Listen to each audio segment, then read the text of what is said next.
कार्यक्रम में आप लेट पहुंचे हैं, वजह क्या है? चुनावी कार्यक्रम कई जगहों पे चल रहा था और मुझे आना था और मैं समय से 10 मिनट थोड़ा सा विलम्ब हुआ।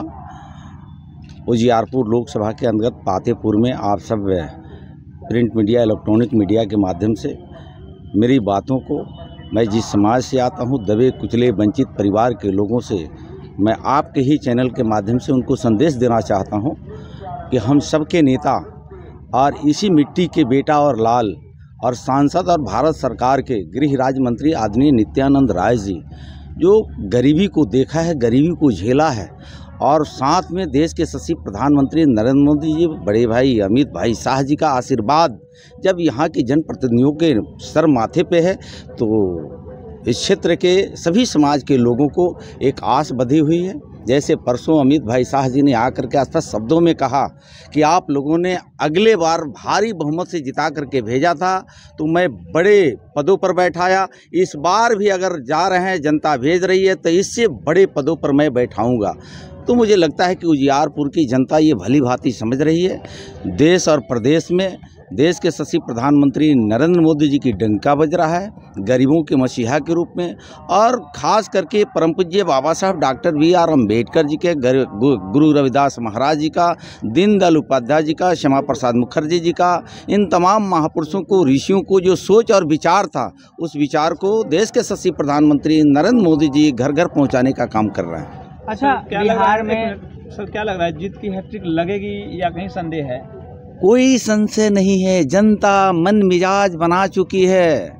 जनता की आवाज़ है कि अब की बार 400 पार और उजियारपुर में 4 लाख पार। ये जनता कह रही है। क्यों कह रही है? कि इसके पूर्ववर्ती सरकार केंद्र की रही हो, राज्य की रही हो, उन लोगों ने गरीब गुरबा को, खास करके अनुसूचित जाति, जनजाति, पिछड़े अकलियतों को ठगने का काम किया।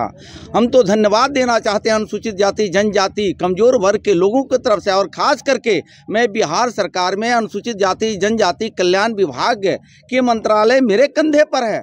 तो पूर्ववर्ती सरकार ने लोगों को ठगने का काम किया। जिस तरह से आज बिहार के यशस्वी मुख्यमंत्री नीतीश कुमार जी, देश के यशस्वी प्रधानमंत्री नरेंद्र मोदी जी तमाम महापुरुषों को बताए हुए रास्ते पर चल करके गरीबों को घर कैसे मिले, गरीबों को थाली में अन्न कैसे पहुंचे, गरीबों के झोपड़ी कैसे पक्के मकान में बदले, गरीबों को पक्के मकान में सुलभ शौचालय कैसे बने, उनके घरों तक बिजली कैसे पहुंचे, अगर गरीबों की अस्वस्थ हो जाने पर उसका इलाज उचित कैसे हो, उसके लिए गोल्डन कार्ड जारी करके 5-5 लाख रुपए का आश्वस्त किया। तो मुझे लगता है कि बिहार प्रदेश के लोगों ने अगले 19 के चुनाव में महागठबंधन को तो 0 दिया था, इस बार भी वही 0 मिलेगा। जितना चतुराई करना है महागठबंधन के लोगों को, उनके झांसे में बिहार की जनता आने वाली नहीं है। बिहार प्रदेश के नेता नीतीश कुमार जी और देश के नेता नरेंद्र मोदी जी के साथ बिहार की जनता चल रही है। अच्छा, 40 में 39 सीट दिया था पिछली बार, तो जिस प्रकार से गुजरात में डेवलपमेंट हुआ, उत्तर प्रदेश में हुआ, उस तरह से बिहार में नहीं हुआ, इन्वेस्टमेंट प्लान नहीं आ रहा है।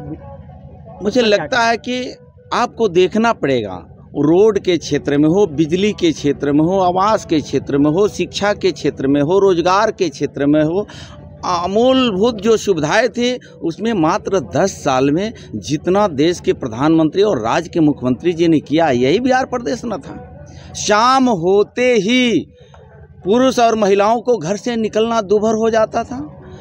अनुसूचित जाति जनजाति की बस्तियों में, कमज़ोर वर्ग के लोगों में किस तरह से खौफ रहता था। मैं तो इस शब्दों में कहता हूँ कि उत्तर बिहार में बाढ़ हुआ करता था, दक्षिण बिहार में सुखाड़ हुआ करता था, मध्य बिहार में नरसंहार हुआ करता था, और बिहार के व्यापारी फरार हुआ करता था, बेरोजगार नौजवान शर्मसार हुआ करता था, बिहार के डीएम एसपी लाचार, और ये क्या नहीं कहा जा सकता है, उसी को राबड़ी देवी और लालू जी को सरकार कहा जाता था। उससे निकला है, जंगल राज से निकला है, अपराध मुक्त अगर कोई बनाया है, तो बिहार की जनता ने एनडीए पे विश्वास किया।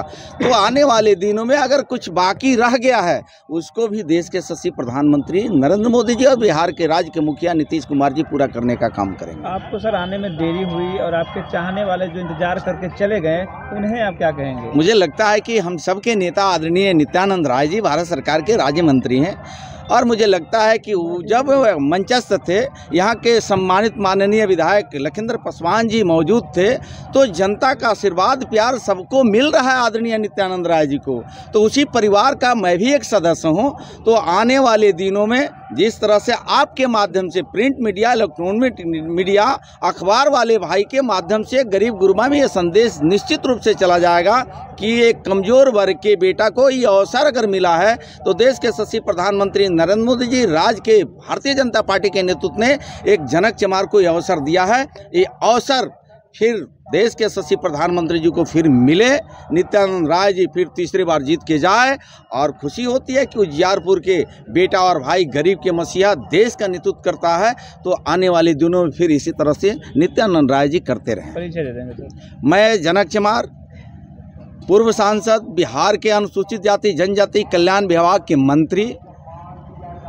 मैं आप सबसे अपील और आग्रह करता हूं कि 13 तारीख को अपना बहुमूल्य मत दे करके बिहार को विकसित करने के लिए, देश को विकसित करने के लिए, एक राष्ट्र और श्रेष्ठ राष्ट्र बनाने के लिए अपने मत का प्रयोग करें और कमल रूपी वोट को दबा करके नित्यानंद राय जी सांसद और देश के यशस्वी प्रधानमंत्री तीसरी बार बनाने के लिए हम आग्रह करते हैं। धन्यवाद।